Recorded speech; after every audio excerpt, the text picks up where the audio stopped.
The Pathless Path for the non-seekers.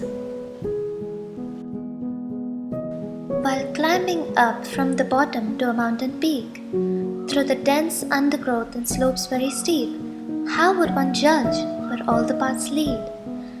But for one who never gives up, all paths eventually lead to the peak.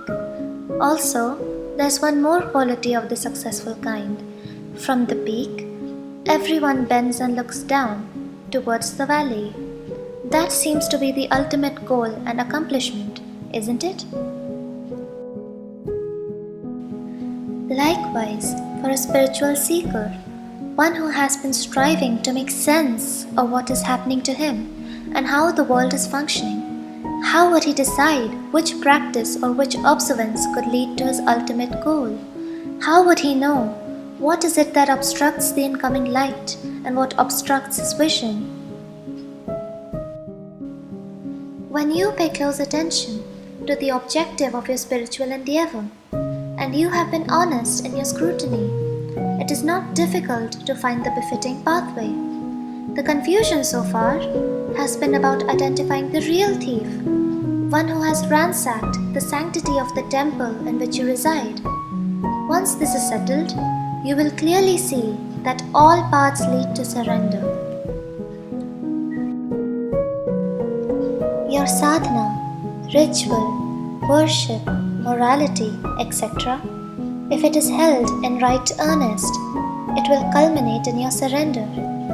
Use these as preparatory exercises for bending down. You can take any path to lay down your arms, your defense, your plans, whichever is convenient to you, though it is not mandatory to traverse any path and instantly surrender when encountered with a choiceless situation.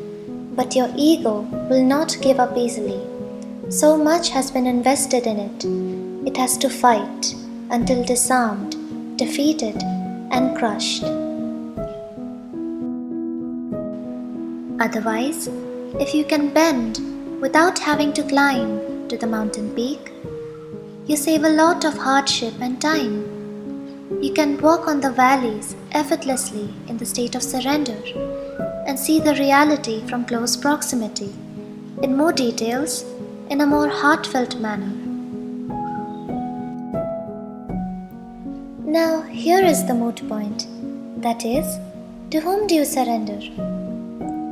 Surrendering to an otherworldly God is not an option. It is a fallacy.